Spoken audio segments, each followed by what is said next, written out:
This shit ain't. Yo, yo.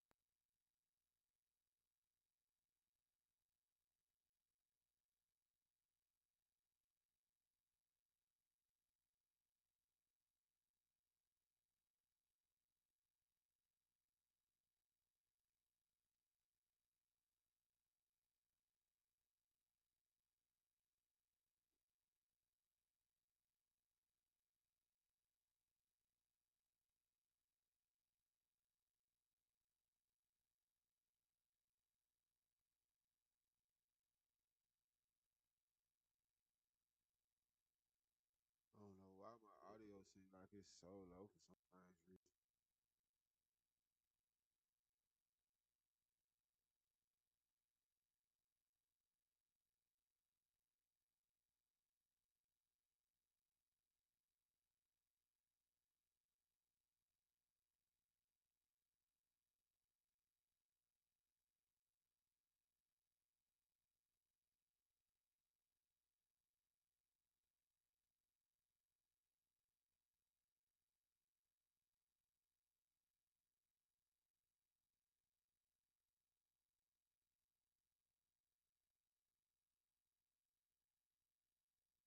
And you held it on. You did that.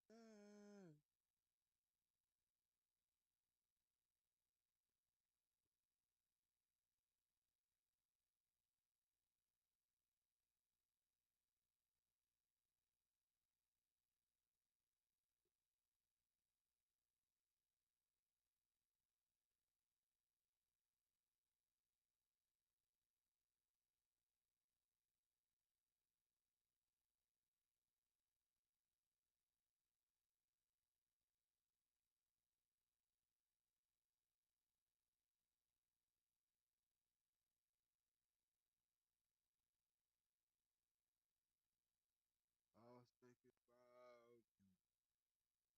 I was thinking about you. Yeah. I was thinking about you. I was thinking about you. Baby, you a rock.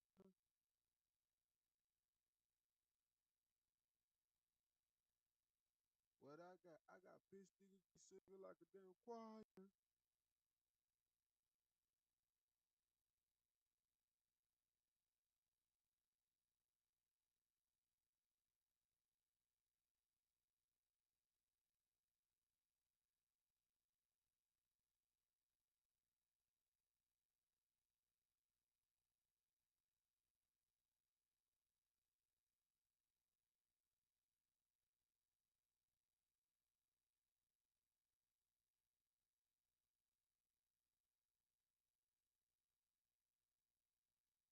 Fuck your bitch last night.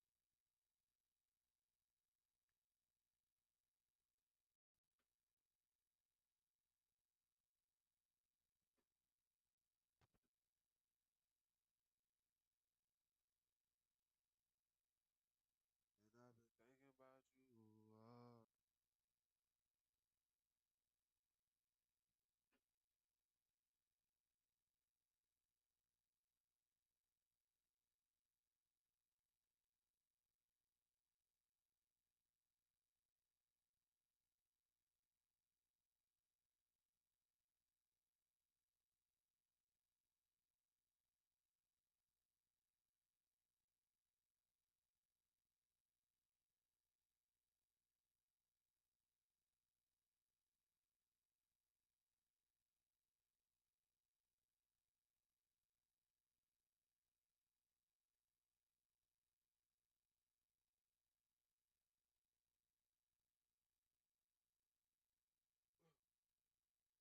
Yeah, y'all, I'm mad as hell. Ain't got no swing, got no snow. That shit snowed for all of 45 minutes, bro. That shit was good. That's crazy. That shit was so buns like that. Hence why the fuck I'm getting right the fuck back out of South Carolina. This shit doo doo. This shit completely trash.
too long. We gonna probably shrink like I don't know, 40, probably like 45 minutes maybe, anywhere from 30 to 45 minutes, and then we're gonna go straight to the purple app. So y'all y'all wanna come?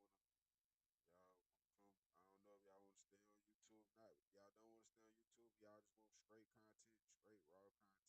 Y'all already know Twitch be popping, so come to the purple app. So we gonna do like 45. Do like 45. I don't know what I want to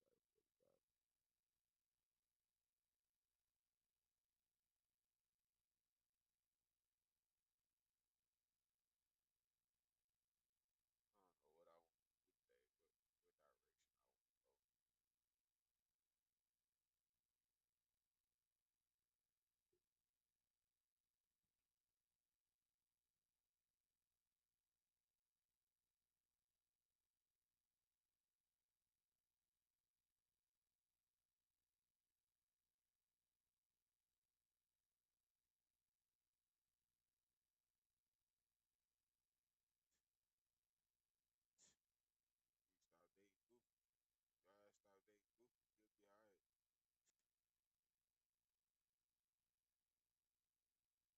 Y'all stop dating Goofy, you'll be alright.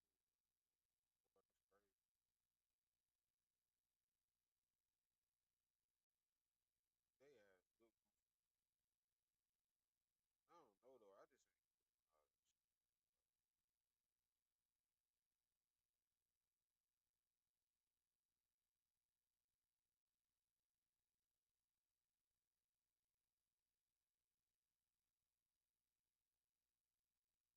Ever heard of the show A Thousand Ways to Die? Well, if you take a look at our 300,000 years of history, you'll soon come to realize that 1,000 isn't nowhere close to cutting it. Try more like 1,000,000, if even that's enough. And through the ages, people have had to endure some pretty painful demises, some of which were definitely worse than others.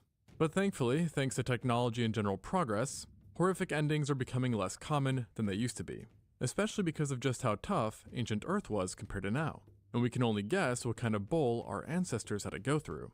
But once in a while, we don't have to, as occasionally, researchers will get really lucky at the expense of a seriously unfortunate individual. And we get to see firsthand some of the catastrophic injuries that ancient people had to endure, and sometimes even survived. But the first case definitely wasn't a survive kind of situation, and unfortunately is a mode of death still within the realm of possibility, as it was a shark attack. But not just any old shark attack, but rather the first conclusive one recorded in history. An achievement that certainly nobody wants to have, but nonetheless goes to a 3,400-year-old hunter-gatherer from Japan, simply dubbed Tsukumo 24. The discovery was made in 2021 off the coast of the Seto Inland Sea, where researchers located a male human skeleton in really rough condition, being absolutely covered in lacerations that spread across his arms, chest, abdomen, and hands. Originally, researchers were quite horrified and confused, as they were so deep that they marked bone, and matched what was seen in wounds caused by metal weapons, not animals or non-metal tools like a stone knife. What's more is that they weren't just looking at a few cuts, and not even a dozen or two, but instead, over 500, 790 to be precise. And what made everything all the more weird was that the man had belonged to the Jomon culture, in which metalwork was absent, meaning it wasn't some deranged serial killer that had caused this with a metal weapon. Therefore, they took another look at the injuries, and noticed this time around that they were V-shaped and identical to those seen in modern-day shark attacks. This, in conjunction to his location, which was on an archipelago, led to the conclusion that a large tiger shark or great white had killed him, and it really did a number on him during the attack, administering multiple injuries that were fatal within their own right, including the fracture or tearing of every rib, the evisceration of his chest cavity and abdomen, and to top it all off, multiple dismemberments, which included both his feet and left hand. These missing extremities also helped to tell researchers that the poor bloke was alive in the initial attack, since he likely used his hands and feet to defend himself, during which they were then bit off. This got rid of the possibility of the whole thing being a scavenging event as opposed to an attack, but led to a new question of why the shark had attacked him in the first place, as it was his left leg that bore the most deep bites, heavily implying an unprovoked ambush attack. And the answer was hidden in his bizarre final resting place. Opposed to being found at sea, as one would expect, I hate when they be saying that. Why would you That's a fucking shark, and you in this fucking natural habitat. What do you? It don't mean if he's aggressive or not. You're in his fucking natural habitat. This is where he fucking lives. You're fucking intervening it. What do you mean? Wow. What do you mean? or in a place that was once submerged. The victim was found in a traditional Is it just me? Is it just me or what? Like, drop in the chat though. If it's just me and I'm wrong, then okay, I'll take that. But I don't, just let me know, bro. I don't know. burial site, and his bodies did not show signs of being in the water for long, meaning that he likely wasn't alone at the time of the attack. And given that the Joman people were exceptional fishers, the current belief is that a group of people had gone out on a boat to catch fish. At some point during the fishing excursion, the unlucky man had left the boat and got into the water to perhaps spearfish or to simply bring up a catch, not knowing that the spilled blood in the water had attracted a shark.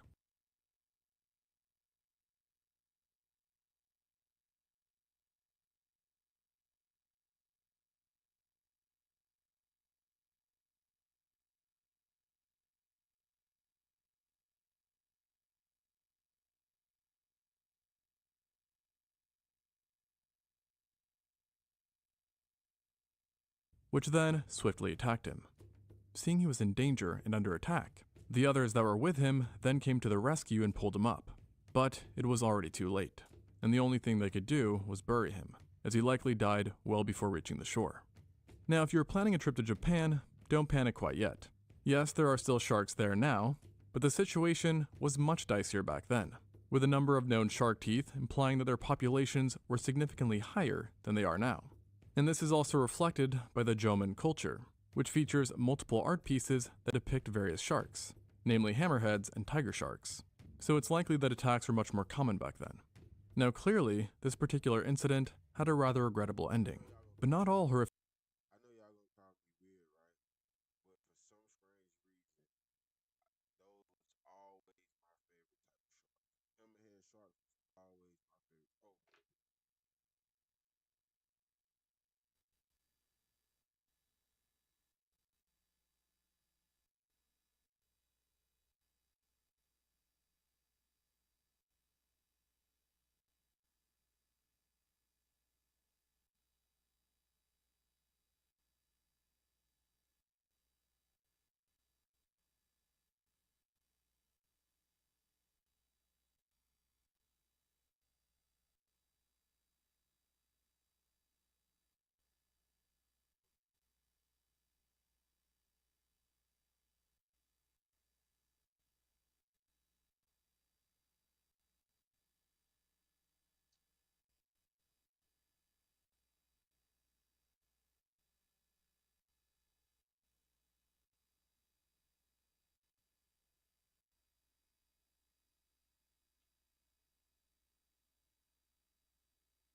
Oh, Injuries. oh.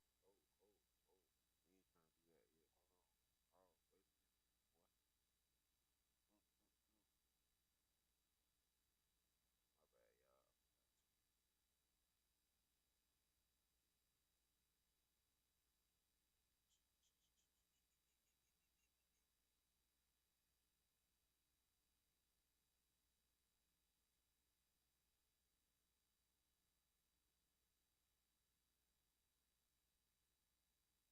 yet. Hold on. Oh, wait a minute. What? My bad, y'all. Oh, well, what was I saying? Yeah, my favorite type of shark, man. Hammerhead shark. I don't know why.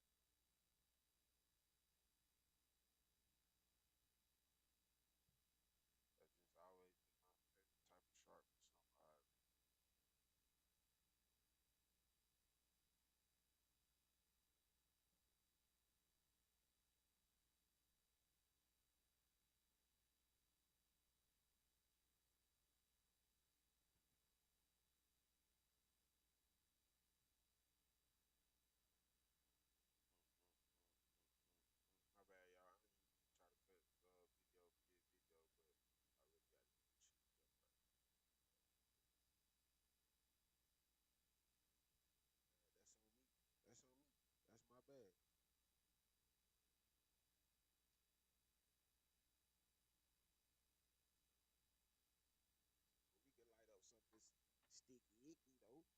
light up something sticky icky, and all this calmed down. Yeah, yeah. I bet.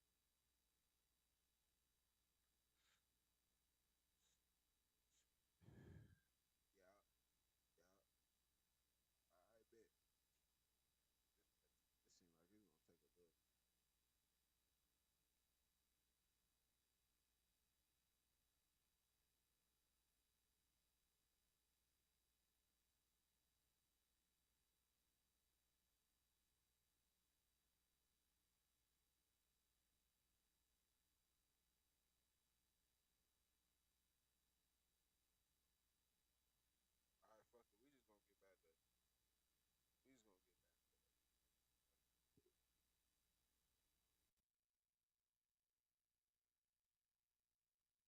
Ended so poorly, as sometimes ancient humans not only survived traumatic wounds, but even thrived afterwards, as best showcased by the world's oldest known amputation, which dates back to 31,000 years ago. For a long time, researchers have been well aware that amputations occurred before modern medicine, but previously, the oldest known case was only 7,000 years old, involving a Neolithic farmer from Europe. So everyone was pretty excited when in 2020, a group of scientists stumbled upon a much older specimen in Borneo that bore signs of a successful amputation. The individual in question was found in the Liang Tibo cave, and notably was missing its left leg and foot. At first, there was an idea that it was lost in some traumatic accident, which then possibly killed the individual. Yet researchers noticed that not only was the wound extremely clean, but it was also healed and seemed purposeful, and the rest of the leg was partially withered and child-sized, while the specimen overall was clearly a young adult, making an amputation as a child the likeliest scenario. Now, because this took place over 30,000 years ago, painkillers were probably absent, and the amputation would have occurred with a sharpened stone tool. And yet somehow, the ancient surgeon not only managed to finesse their way around veins, arteries, nerves, and tissue, but kept the area completely free of infection, a feat still impressive by modern standards, as some studies report an infection rate of up to 40% after major amputations. And the prehistoric individual went on to survive into adulthood, only dying in their 20s from something unrelated and currently unknown. But now, this all begs the question, why did they need an amputation in the first place? A possible idea is that it had something to do with the area that they lived, as the terrain surrounding the cave is extremely rugged, elevated, and littered with large rocks and cliffs. Therefore, the person could have taken a particularly nasty fall or got hit by a rock that mangled their leg. So they're saying that the cave people who was living there at that type of at that time or BC or whatever the case may be, they're saying that they were doing surgeries back then on their people. Is that what they're saying? To the point that amputation was necessary. And while it's thought that they survived for nearly a decade after the incident, it would not have been easy, as they still needed to navigate a mountainous area with just one leg. And therefore, they must have relied quite a bit on others for care, demonstrating one of the earlier cases of human compassion. But alas, we also know that humans in the past, and present for that matter, can be quite cruel. And you know this all too well if you saw my recent video about the Neolithic bottleneck. That was a period of unusually cruel violence, which could be downright horrifying to say the least. And one of the worst cases of it was seen in the girls of St. Paul Troy, Chateau, France. This grisly discovery involved 3 women who were found buried together back in the 80s, but dated to about 5,500 years ago. And only recently did scientists unveil that a cruel sacrificial ritual had taken place. In total, 3 victims were found, and yet 2 of them were buried in very contorted positions and stuffed into very tight spaces, while being completely covered by heavy grindstones, likely meant to keep them down and from moving, signifying that these 2 had been buried alive and against their will. Furthermore, the positions of their arms and legs suggested that while decayed now, a rope had at some point not only bound them, but tied their legs to their necks, causing them to involuntarily strangle themselves, and coincidentally, mirroring a torturous killing tactic sometimes used by the Italian mafia, named incapacitamento. However, while mafias do it today for revenge against traitors, these Neolithic murders were some sort of agricultural sacrifice, as they were buried in a structure that mimicked a silo grain, and the 3rd woman was buried on top of them, unbound, and above the stones, presumably for symbolic purposes. The location was also quite peculiar, as it was built in a way that during the solstice, the sun would shine directly onto the silo. So in other words, whoever was behind this was quite twisted, yet unarguably well organized. Now, a less organized, but more strange and rare killing took place not so long before this. However, this incident occurred on the other side of the world, and involved the only known prehistoric sapien to be found in a tar pit, the La Brea woman. And that's why I say, bro. And that's why I say, women and children, bro.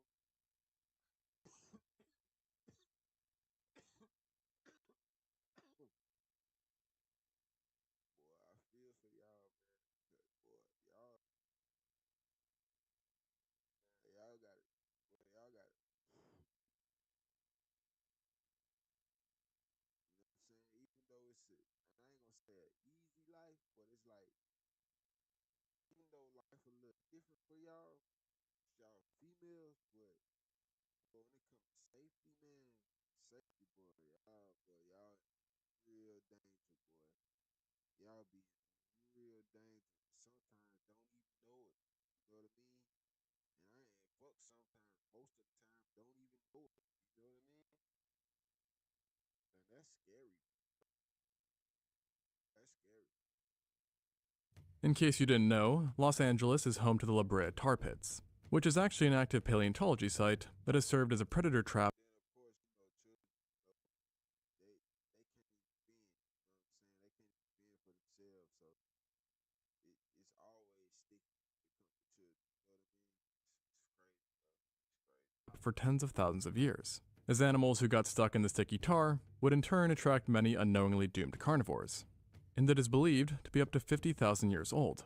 And through the years, paleontologists have recovered thousands of iconic Ice Age specimens, like direwolves, ground sloths, saber-toothed cats, American lions, mammoths, mastodons, and then primates. Or rather, a primate. To be specific, a lone woman. Believed to have been between 18 to 30 years old at death, the La Brea woman is a well-preserved skeleton that consists of cranium, mandible, and postcranial material. In life, she likely stood around 4 feet 10 inches, or 1.5 meters tall, and lived some 10,000 years ago, or based on her dentistry, she sustained herself on a diet heavy in stone ground meal that apparently led to tooth issues, and could have caused quite a bit of pain in life. But putting all that to the side, the biggest issue obviously had to do with her being buried in the tar pit. You see, this was quite odd, as Paleo-Indians were definitely well aware that such a pit was dangerous and best to be avoided, which led researchers to suspect that she had a rather nefarious helping hand in ending up there. And upon further examination, they did indeed find that her jaw had actually been broken, while her skull had been fractured and possessed a small hole in it, indicative of a powerful strike, and not one that came from an animal, but rather from a quote-unquote fellow human, which if accurate, would make her LA's oldest known murder victim, given the age of the skeleton. And though highly debated, it's been hypothesized that given the location, that she had belonged to the Chumash people. Yet why she was attacked is not known, nor if the attack came from her own group, over personal discourse, or if it originated from a hostile party that was looking for resources, and potentially viewed her as a threat. Additionally, even though her wounds were almost 100% guaranteed to be fatal, given the level of medicine at the time, it's not clear if she had died first and then was dumped in the tar pit, or if she was thrown in there while wounded, but actually died from sinking under and suffocating in the tar. Now obviously, neither are good ways to go. And honestly, I'm not sure if I'd rather get bonked or drown. And unfortunately though, we know that definitely happened with another specimen, who is now known as the first modern human that we know of to have drowned. And ironically, he did so in one of the driest places on Earth, the Atacama Desert. This harsh and unforgiving region is found in Chile, and is perhaps the oldest desert on the planet, meaning that at any rate, this Neolithic man who dated to 5,500 years ago still lived in the area when it was absolutely bone dry. Yet his body was found in a round stone structure on top of seashells, which does kind of make sense because he lived on the coast, meaning that water was accessible. Originally, scientists weren't sure what happened to him, as he wasn't super old, being about 35 to 45 years old at the time of his death, and he didn't have any clear fatal injury or disease either. However, because he lived close to the sea and was buried with lots of shells, there was a thought that he drowned. But how does one figure out if a 5,000-year-old plus man drowned or didn't, with just bones? And surprisingly, you take a look at those bones and look for diatoms, which is basically any member of a large group comprising of several genera algae.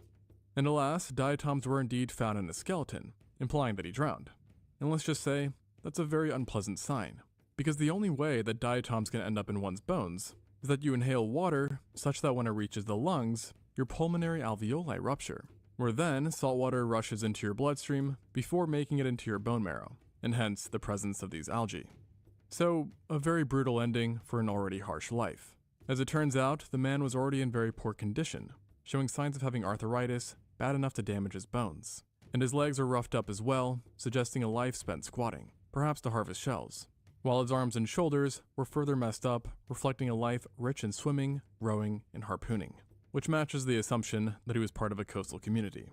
And just for a cherry on top, he also appeared to be extremely iron deficient, an ailment that was chalked up to a severe tapeworm infection, which can be common in mishandled fish. And just to make everything a tad bit more tragic, it turns out that he did not die alone, but with 3 others: another male, an adult female, and even one infant. Radiocarbon found that all 4 had died at the same time. But how, you might ask? Well, they lived in a very seismic area, and so it's believed that an earthquake and then a subsequent tsunami is what did them in. But what's rather peculiar is that when they tested the rest of the skeletons for diatoms, they found none, heavily suggesting that unlike the man, they had not drowned. And so now, while it's still possible that an earthquake had killed them from the non-drowning related dangers, it is now less likely that a tsunami and earthquake is what did them in. And the current hypothesis is that the man just accidentally drowned, maybe while diving down to forage, while the others just happened to die around the same time and location from other causes. After all, the Atacama Desert was and is a very grueling place, where it can be hot, cold, and very, very dry. Although it should be said that Earth back then was also just in general tough, disregarding location, and sometimes we humans made it more painful than it already was and had to be.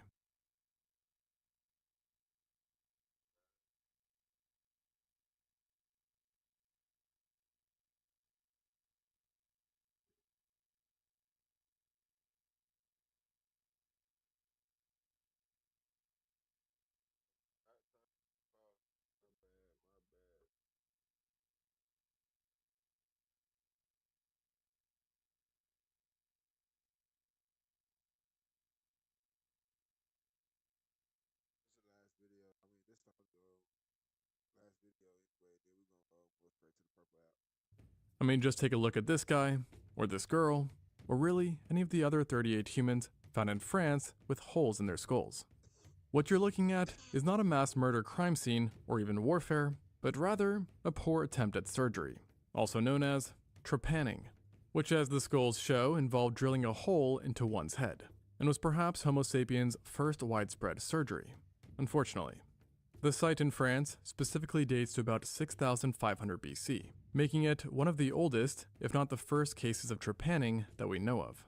But it was by no means isolated, and multiple sites have been found with evidence of this strenuous procedure, supplying us with an abundance of brutal fossils, with some studies even suggesting that up to 10% of all Neolithic people underwent this treatment, if you can call it that. And in the French site, it was closer to 33%. And given the super high rates, you'd assume it was pretty safe. But no.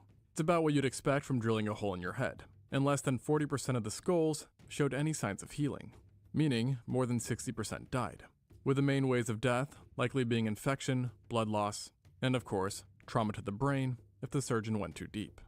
And even if they were in the metaphorical clear, healing was no joke, often taking several months for the area to close up. And even then, it was likely you'd still feel awful. Plus the fact you had to endure the surgery itself, which definitely took place with no painkillers or anesthesia. Now, to do the surgery, it's thought that sharpened stone knives, or in some cases even seashells, were used to carry out the procedure, and people at virtually every age were found having done this. And so, looking at the widespread nature of this procedure, you might ask, what was the purpose of this? Well, basically anything, according to some. Potential reasons included spiritual purposes, treatment for epilepsy, relieving head wounds, which were more common at the time, courtesy of ourselves, or it could have been done for something as simple as a headache. So basically, if you wake up in ancient times and you have a throbbing migraine, best to keep that to yourself. And perhaps surprisingly, or maybe unsurprisingly, this surgery remained popular for quite some time, and actually is still carried out today, just with a bit more precision and only done in select cases. Not to mention, we now have much better management for the procedure and pain. And speaking of pain, that's something we seem to have left behind too. Of course, it's still a thing, but I more mean that life used to be so much more harsh and agonizing due to lesser technology. I mean, just ask the girl of Ukter Moor, affectionately known as Mura by some. She is an Iron Age specimen that is also a bog body. In other words, a human that was found and sometimes naturally mummified within a peat bog. And just in case you're wondering what that is, it is a wetland that has accumulated peat, surprise surprise, and other decayed organic material. Now Mura was originally located in the year 2000, and her founders actually thought that she had been a girl that went missing after visiting a club many decades before. But after doing some testing, they realized that she was in reality a 1,000-plus-year-old skeleton who had lived in Iron Age Germany, and despite only being around 17 to 19, had endured more pain than most in their lifetime. Just about every bit of her body had some sort of damage to it, and even looking at it as a whole, researchers concluded that she must have led a life of intense physical labor, probably consisting of carrying heavy loads like water jugs as she routinely navigated through the marshlands. Then her head had not one, but two severe fractures that had healed over, demonstrating brain injuries that might have come from attacks by hostile people or even people within her own community, with her shape reflecting blunt impacts. And we do know that head trauma and violence were a bit more common during the Iron Age, but at any rate, she definitely survived that specific ordeal. Yet she likely suffered from frequent headaches and potentially other neurological symptoms. And it really seems like she couldn't catch a break, because she also appeared to have a benign tumor at the base of her skull that likely just compounded on her already existing headaches, while also causing a curvature in her spine, leading to back pain and chronically inflamed legs, which was severe enough to alter her bones. And while her own body seemed to be against her, so did the environment, as there were further signs that during harsh winters, she endured frequent periods of sickness and in her childhood had chronic malnutrition, reflected by the unusual morphology of her bones. So in other words, each day would have been a challenge for her, even if she didn't have to do anything, let alone survive during the Iron Age. And she clearly did not last long, because even 19 was considered below the life expectancy, which at that point hovered at around 26 years old. Now, we don't know what killed her, but it's believed that thankfully murder was off the table, considering that there are no clear signs. And right now, it's tentatively believed that she died in a freak accident. However, one mystery that remains is that she was found alone and naked, with not even any objects or jewelry being associated with her, suggesting that someone had altered her body after death, and then presumably buried her into the bog, which again makes one wonder, why? Why not just bury her on land? And the answer is that maybe they were trying to hide something. And sadly, not even in death did Moore get a break, as when she was recovered back in the day, it was done accidentally after a machine had scooped up her remains, but not before ripping them into 100 different pieces that needed to be stitched back together. So with that example alone, I think we can conclude that life can really just be dang hard, which is a fact shared by what is currently the first known victim of the plague, a 5,000-year-old hunter-gatherer from present-day Latvia. He showed signs of having died around the age of 20, and likely did so after being bitten and infected by a rodent. That unassuming bite would one day come to doom him, as it happened to be laced with a bacteria that humanity knows all too well, Yersinia pestis. In other words, the bacteria responsible for the plagues, like that of Justinian and the Black Death. So, not good. Now, when you get the plague, it usually comes in 3 different forms: pneumonic, septicemic, and bubonic. And while we don't know which one the man had, it clearly killed him, and unbeknownst to him, would proceed to kill over 100 million other people through the years. Which is crazy. I mean, seriously, nature just seemed to be more messed up back then. I didn't know the plague killed unalive that many people. That's crazy. 100 million. I mean, back then, that's pretty. That's pretty. That's a lot. And I already know I mentioned it, but we as humanity seem to follow that trend, especially during the Neolithic, and there's a buffet of mimed skeletons to choose from that time. And that pun is intended because many of them showed signs of cannibalism. Additionally, we also have nicely preserved specimens that show us that one could go through dismemberment, decapitation, being burned alive, stabbed, bludgeoned, shot with an arrow, or sometimes a combination of all these things together. And obviously, while violence still occurs, in many ways it is comparatively much more tamed in the present, And I should also mention, there's also the trend of doing this to large groups, as well over 100 mass murder sites are known from throughout the world, showcasing ancient man's enthusiasm for violence and creativity and cruelty. Maybe the takeaway is that for all the flaws of the present, maybe today isn't so bad after all. Thanks for watching, and until next time, on Extinct Zoo.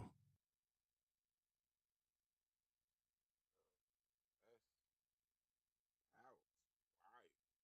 You know, to survive that like 10 years in is crazy. And then you just randomly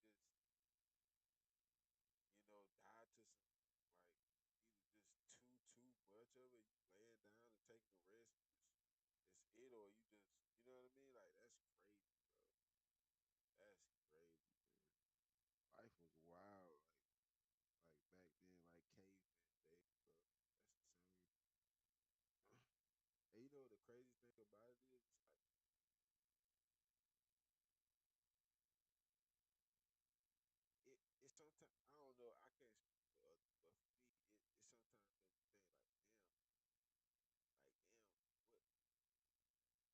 damn, what what if what would it be like to experience that?